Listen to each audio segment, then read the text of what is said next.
어느 조용한 시골 마을, 그곳에는 오래된 저택이 하나 있었다. 주민들은 그 저택을 검은 집이라고 불렀고 수십 년 동안 누구도 그곳에 들어가려 하지 않았다. 하필 그 누구도 그 저택의 실제 주인을 본 적이 없었고 얼마 전부터는 저택에서 이상한 소문들까지 들려왔다. 마을 사람들은 밤만 되면 그 집에서 가눌 수 없는 울부짖음이 들려온다고 말했다. 사람들은 저택의 이야기를 두려워하며 피했다. 그러나 나는 이 소문들이 너무 궁금했다. 그래서 어느 날 밤 친구 2명과 함께 그 저택을 찾아갔다. 우리는 한겨울에 찬 바람을 맞으며 검은 집을 향해 발걸음을 옮겼다. 저택에 가까워지면서 우린 이상한 기운을 느꼈다. 저택 앞 정원에는 오래된 나무들이 시든 채로 서 있었고 마치 그 나무들이 살아있는 것처럼 우리를 노려보는 듯한 느낌이 들었다. 그때 친구 중 한 명이 불안한 듯 말했다. 이러다 우린 악령이 씌일 거야. 그럼에도 불구하고 호기심은 두려움을 이겼고 우리는 저택의 녹슨 철 대문을 열고 조심스럽게 들어갔다. 저택의 문은 다행히 잠겨있지 않았고 우리는 마치 오래된 영화의 한 장면처럼 신음소리를 내며 열리는 문을 밀고 안으로 들어갔다. 실내는 더 황량했다.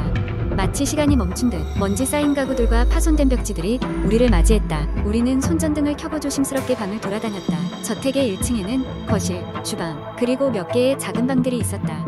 모든 것이 버려진 것처럼 보였지만 거실의 중앙 테이블 위에 놓인 낡은 사진 앨범이 우리의 시선을 사로잡았다. 우리는 앨범을 열어보기 시작했다. 오래된 사진 속에는 우리가 모르는 낯선 가족들이 웃고 있었다. 그런데 사진 속 사람들이 하나같이 눈이 없는 상태로 찍혀 있었다. 우리는 불길한 기운의 앨범을 덮고 자리를 떠나려 했지만 그 순간 2층에서 발소리가 들려왔다. 우리는 서로의 얼굴을 보며 결단을 내려야 했다. 돌아갈지 아니면 더 탐험할지. 결국 우리는 2층으로 올라가기로 했다. 계단을 올라가니 낡은 나무가 삐걱거리는 소리가 뒤따랐고 우리의 발소리는 저택 안에 크게 울려 퍼졌다. 2층에 도착했을 때 우리는 복도 끝에 위치한 문 앞에서 멈췄다. 문틈 사이로 희미한 빛이 새어나오고 있었고 문 뒤에서 사람의 말소리가 들려오는 듯했다. 우리는 조심스럽게 문을 열었다.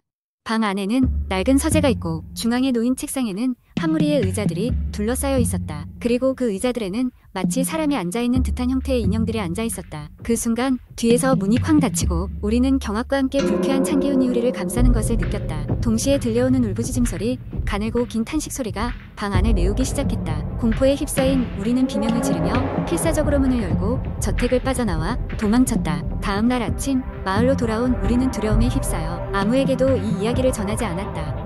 그리고 그로부터 몇 년이 지나 그 저택은 다시 소문으로 가득 찬 채 버려져 있었다. 누구도 그곳에 가려고 하지 않았고 검은 집은 여전히 그 자리에 서 있었다. 후에 나는 그 집에 대한 소문이 마을 사람들에 의해 만들어진 것이 아닐까 생각했지만 그날 밤 우리가 경험한 일들이 계속해서 머릿속을 떠나지 않았다. 저택의 비밀은 여전히 풀리지 않은 채로 오랫동안 그 자리에 남아 있었다.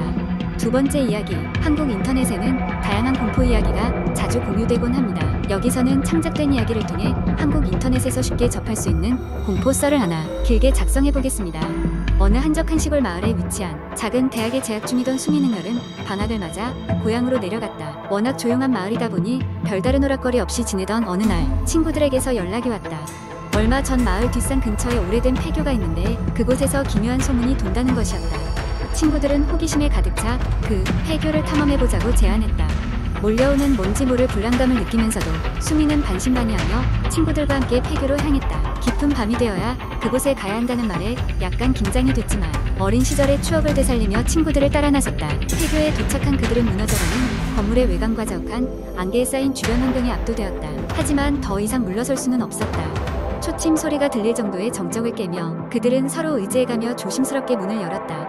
내부는 오랜 세월 사용되지 않은 듯 시든 칠판, 긁힌 바닥, 깨진 창문들로 가득했다. 그들이 본격적으로 폐교의 복도를 탐험하기 시작했을 때 마치 누군가 따라오는 듯한 기분이 들기 시작했다. 돌아보면 아무도 없었지만 그 느낌은 떨칠 수가 없었다. 친구들 중 한 명이 아무렇지 않게 장난을 치듯 이야기를 꺼냈다.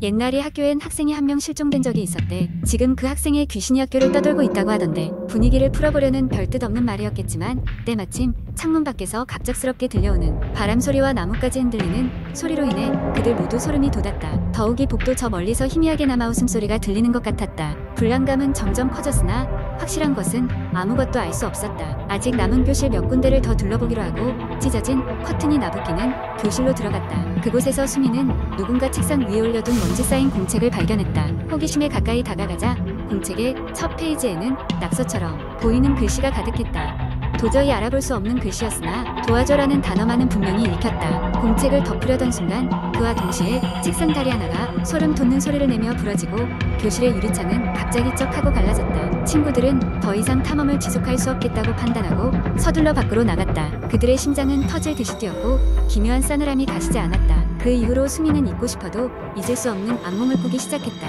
꿈속에서 실종된 학생이라는 존재는 얼굴도 보이지 않은 채로 고통스러운 목소리로 무언가를 외쳤다. 마치 잔혹한 공포와 절박함이 담긴 외침이었다. 이 모든 것이 현실과 꿈의 경계를 허물며 수민의 일상에 스며들었고 결국 그는 학교를 찾아가 그 땅에서 무슨 일이 있었는지를 조사하기로 결심했다.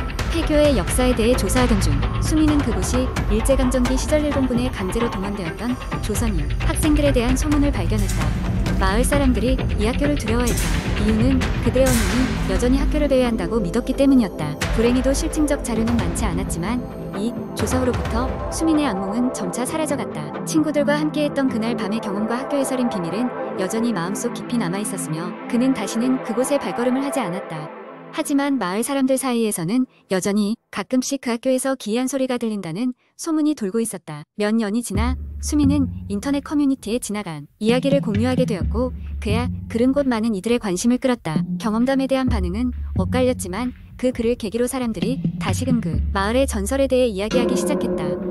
어쩌면 진실이라 믿어지는 것들은 시간의 흐름 속에 묻히고 왜곡되지만 잊혀지지 않을 무언가가 존재하는지도 모른다. 그것이 인간의 불안이라는 감정 속에서 수없이 되풀이되는 공포의 실체일지도 모른다는 생각을 품은 채 수민은 당시의 일을 돌이켜보며 조용히 미소 지었다. 세 번째 이야기. 이야기는 한적한 시골 마을에서 시작됩니다.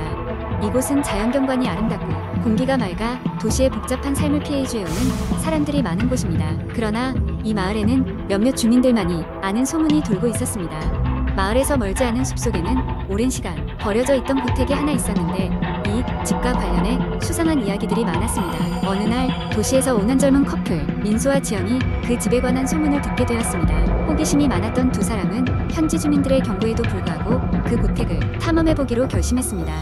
그들이 찾아간 날은 한밤중이었습니다. 달빛이 밝았지만 고택은 숲 깊숙한 곳에 있어 나무들에 가려 어둡고 음침했습니다.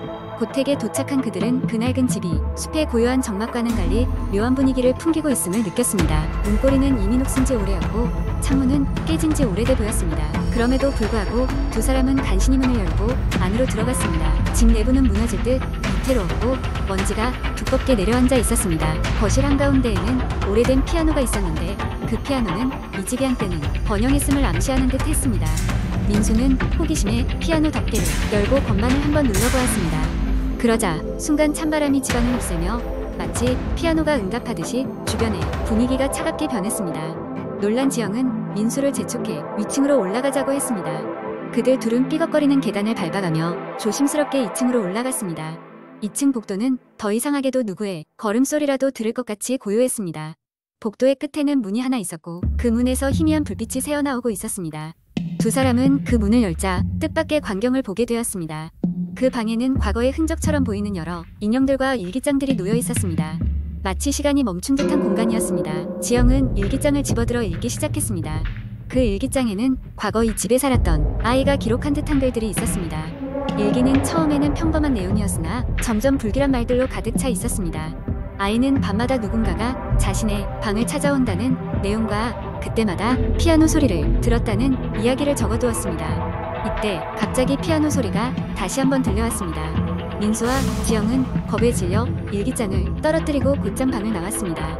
복도를 지나치며 그들은 분명히 그들이 올라왔던 아래층과는 다른 방향으로 계단이 이어져 있다는 것을 깨달았습니다. 그들은 공포에 휩싸인 채 그 계단을 따라 내려가게 됩니다. 하지만 그 끝에는 출구가 아닌 또 다른 문이 하나 있었습니다. 지영은 다시 돌아가고 싶다며 민수를 설득했지만 문은 이미 그들의 등 뒤에서 굳게 닫히고 말았습니다.